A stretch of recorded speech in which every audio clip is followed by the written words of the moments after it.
માણસ રાખીને પછતાણો મેં તો મારા રે પગ ઉપર મારો પાણો હું તો માણસ રાખીને પછતાણો હું તો કામે રહીને પછતાણો તેવો કંજૂસ શેઠિયો ભટકાણો હું તો કામે રહીને પછતાણો હું પછતાણો તું જેટલો કામે રહ તેટલો તો હું હેરાન થઈ ગયો લો બોલો હું કેટલું કામ કરું તોય મારી તો કદર જ ના ઓલી વાડીએ તો જઈ શકતો ના પણ આપણે ઓલી વાડીએથી તો આવ્યા પણ હું હારે તો આવ્યો તો ઈ તો મને રસ્તામાં બીક લાગે ને એટલે તમને હારે લઈ ગયો છો એ બાપા રસ્તામાં તને કોણ ખાઈ જવાનું હતું તો પણ તમારે એકલાને ઓલી વાડીએ જવાય ને હું રસોઈ તો બનાવી રાખે એ હારું આ રસોઈ બનાવ મને ભૂખ લાગી એ હારું કે હા આપણે રોજ તેલ મરચું ખાઈએ ને આજ તો ગામમાંથી લાડવા લાવ્યો હે તો આજ તેલ મરચું લાડવા ખાવાના ને હા પેલા તેલ મરચું ખાઈ તીખું લાગે એટલે લાડવા ખાવી હે તો આજ ખાવાની મજા આવી જવાની છે હા લાય તેલ મરચું હરખા ભાગ પાડી લેવી એ હારું હાલે કેવાની તો ખાવાની તૈયારી કરે હું થાળીમાં તો લાડવા છે એટલે હા તો હાલો ને આપણે લાડવા ખાવી પણ ઈવડાઈ થોડા આપણને લાડવા આપે એ મારી પાસે એક પ્લાન છે તે એ ઓરાવો આમ થાય જો કે હા મેં તેલ મરચાના ભાગ પાડી દીધા હવે તું રોટલાના ભાગ પાડ એ હારું આ તો વાડી આટા આ તો તને ઢીબી નાખવો છે હા શું કહો બોલા દાદા હાથ મૂકી જો નકર હું તમને ઢીબી નાખી હે તું મને ઢીબાની વાત કરે હા હે ભાઈ હમુ બોલે અને તું મને પછાડી તો પણ બોલા દાદા લઈ તો ના હશે ભોળા ભાઈ એની ભૂલ થઈ ગઈ આ તો વાડી આટા એ એકલો લાડવા ખાઈ ગયો એ બાપા હું લાડવા ને ખાઈ ગયો તું લાડવા ખાઈ ગયો હવે મેં કાઈ લાડવા નથી ખાધા એ તો ભોળાની લાડવા લઈ ગયા છે ઈ તારું હાસુ એટલેથી બાતતા બાતતા આવ્યા છે લાડવા ખાવા હાટુ આય તો ફળન વાડીએ ખાવી આય કેમ પણ ભોળા દાદા થાળીમાંથી લાડવા લઈ લીધા કે કાકાને જમરૂ કાકાને ખબર એ પડી પહેલા આપણે બાતતા હતા તેમને એને એમ લાગ્યું આપણે હાસુ બાંધવી હવે તો ઈવડે લાડવા ગોતતા છે ઈ ભલા લાડવા ગોતે આપણે લાડવા ખાને એ હારો જો કાકી હા હું કહેતો તો ને ભોળાની લાડવા લઈ ગયા ને ખાઈ ને લાડવા હાસુ પ્લાન બનાવી લાડવા ખાઈ ગયા તો પણ આપણે કાક પ્લાન બનાવીને આઈને તો ધોકા લે લે ઈ જેમ બાતતા બાતતા આવ્યા હતા ને એમ આપણે બાતતા બાતતા જાવી એ હારું હાલ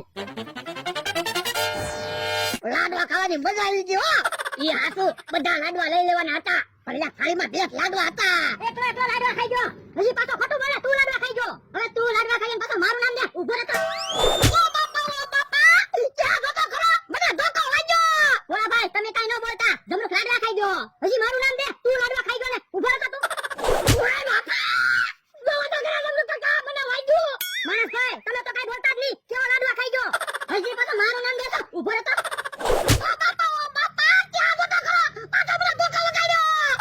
તમે ઘરે શાંતિથી બેહો ને જમરૂ લાડવા ખાઈને પાછો હાસો ન પડવા જતો ગામમાંથી હું લાડવા લાવીને તું લાડવા ખાઈ જા ઉભો રહે તો ઓય બાપા જમરૂ કાકા લો તો ઘરે મને ધોકો માર્યો પણ કેવા હાસો ન પડવા જતો લાડવા ખાઈ ગયો પાછો હવે તું લાડવા ખાઈ ગયો પાછો ખોટું બોલે ખોટું હું બોલે લાડવા તું ખાઈ જા મારું નામ દે હજી પાછો મારું નામ દે ઉભો રહે તો ઓ બાપા ઉભા લે લાડવા એની ખાતા હવે ભોળા ભાઈ ખોટું હું બોલો લાડવા તો જમરૂ ખાઈ ગયો હજી પાછો હાસો ના બોલતા લાડવા તું ખાઈ ગયો ને ઉભો રહે તો ઓય બાપા એ ઉભા લો મારતો નહીં મેં લાડવા ખાધા આ તો હું કામ લાડવા ખાઈ જતા એ અમારે લાડવા ખાવા થાય એટલે આ તો લાવો 100 રૂપિયા નકર જલ્દી ઢીબી નાખશું પણ તમે અમને ઢીબી તો નાખ્યા હવે તો ભૂલથી વાગી ગયું તું પૈસા લાવો નકર આગળ ઢીબી નાખશું એ હારું આપું છું અલ્લા 100 રૂપિયા આ જમરો 100 રૂપિયા દેવરાયા 100 રૂપિયા કેટલા બધા લાડવા આવે લ્યો બોલો હમણે તો કહેતા હતા ને લાડવા ખાવાની બહુ મજા આવી અલ્યા લાડવા ખાવાની મજા આવી પણ માર ખાવાની મજા ન આવી પણ આપણને થોડી ખબર હતી ઈવડે એને તે મગજ છે વાગડા તમારું કામ છે હું બોલો એ મને જોવા મહેમાન આવે છે મહેમાનને મેં તમારી વાડીએ બોલાવ્યા પણ મારી વાડીએ મહેમાનને હું કામ બોલાવ્યા તમારી દુકાને બોલાવાય ને પણ મહેમાનને મેં એમ કીધું મારે 500 વીઘા જમીન છે એટલે તમારી વાડીએ બોલાવ્યા એ હારું બીજું હું હે નમરભાઈ ગામમાં વાત સાંભળી આજ તમારો વ્યવહાર જોવા આવે હા હાચી વાત છે જો બોલો તો તમે અગાઉ તો કઈ કહેતાય નહોતા પણ અગાઉ મારે તમને બધાને કેમ કેવું કદાચ મહેમાન ન આવ્યો હોય તો તમે બધા મારા દાંત ન કાઢો ઈ હાસુ એમ હમણાં ભાઈ હવે તો તમારો વ્યવહાર પાક્કો થઈ જાય ને અહીંયા આ વખતે વ્યવહાર થઈ જાય ને તો હારું 8 વખત જોવા આવ્યા ને ઈ બધાએ તો એમ જ કીધું મુરત તો બહુ કાળો છે તો પણ ગામમાં જાવ મેકઅપ કરી આવો મેકઅપ કરું તો બધાને ખબર ન પડી જાય મુરત કે મેકઅપ કર્યો મારા મગજમાં એક પ્લાન આવ્યો હું ઓરાવો લ્યો હે તો હું રૂપાળો લાગુ હો. હાલો તો તૈયારી કરવી ઓણ તો મમરાભાઈ ના લગ્ન ના લાડવા ખાવા છે લાડવાની વાત ન કરતો મમરાભાઈ લગનમાં શાક રોટલો ખાઈ લેવું પણ લાડવા તો ખાવા જ નહીં. હાલો હાલો ખાટલા તો પાથરવી હે જમરૂ કાકા ને કેવા કાકા જાય છે? એ જમરૂ કાકા અહીંયા આવો તો. જમરૂ કાકા ની વાડીનું ધ્યાન રાખવાનું કહી દેવું છે. એ શું છે? એ તમારે મારી વાડીનું ધ્યાન રાખવાનું છે. કેમ તું ક્યાં જવાનો? એ હું જાઉં છું વેલા કાકા ની વાડીએ દાડીએ. હે વેલો તને કેટલા રૂપિયા દાડી આપશે? 250 રૂપિયા. તો મને 250 રૂપિયા આપ, તો વાડીનું ધ્યાન રાખું. એ વાંધો નહીં. અને આખો દી વાડીનું ધ્યાન રાખજો. એ હારું. જો બોલો કેવો માણસ છે? મને 250 રૂપિયા દાડીએ રાખ્યો અને એક બીજા 250 રૂપિયા દાડીએ ગયો.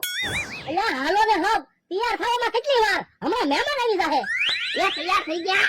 તૈયાર થવામાં તો 2 તાવડી ફોડી નાખી. હવે હું રૂપાળો લાગીશ. મમરાભાઈ વ્યવહાર પાકું થઈ જાય ને એટલે પાર્ટી આપવી પડશે હો એ વાંધો નહીં. તમારે જે ખાવું હોય ને ઈ ખવડાવીશ. આ તો વાંધો નહીં. હે કેમ બધા કાળા બળિયા? અમથાભાઈ આજ મને મહેમાન જોવા આવે છે ને એટલે. પણ તમને મહેમાન જોવા આવે એમાં કાળા હું કામ બળિયા?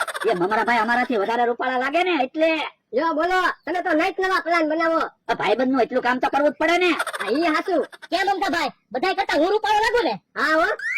જો અમથાભાઈ આજનો દિવસ ભોળાદાદાની વાડીએથી નહીં નીકળતા હું કામ? એ અહીંયા મહેમાન બેઠા હોય ને તમે અહીંથી નીકળો તો મમરાભાઈ કરતા તમે વધારે રૂપાળા લાગો પણ આજ હું આખો દી આવવાનો નથી. વેલા કાકાની વાડીએ દાડીએ જાઉં છું. એ તો વાંધો નહીં અને જવા કદાચ અહીંથી નીકળો ને તો તમે કાળા બગડીને જ નીકળજો એ વાંધો નહીં. મમરાભાઈ આજ તો તમે રૂપાળા લાગશો અને કદાચ વ્યવહાર થઈ જાય પણ આપણે જાન લઈને જાવ ત્યારે ખબર નહીં પડી જાય. લે ત્યારે તમારે કાળું બગડવાનું. પણ સમરુ કાકા ને ત્યાં કાકા ને થોડા કાળા બગડશે હું બધાને કહી દઈશ જાન માં હોય ને તો કાળું બગડવું પડશે. લો બોલો તમારા લગન થાય ત્યાં સુધી અમારે કાળું બગડ્યા કરવાનું. હા પૈણી પાછો વળી આવો ને ત્યાં સુધી તમારે કાળું બગડવું પડશે. હે ઓલું કોણ આવે? મહેમાન જ છે. આવો આવો મહેમાન બેહો. કેમ છો બધા? મજામાં ને? આવો મજામાં. આવવામાં કઈ તકલીફ નથી પડી ને? એ ના તો વાંધો નહીં લ્યો પાણી પીવો. લો મહેમાન આ મુરત્ય છે તો રૂપાળો.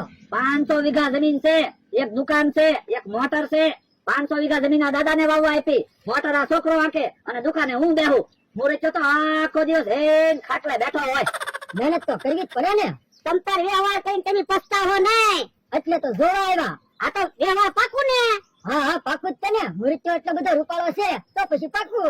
એમાં એવું છે દાદા અમારી ઉપર વીજળી પડી હતી અને મુરત્યો કોઠીમાં હંતાઈ ગયો તો એટલે ઈ બહુ રૂપાળો છે.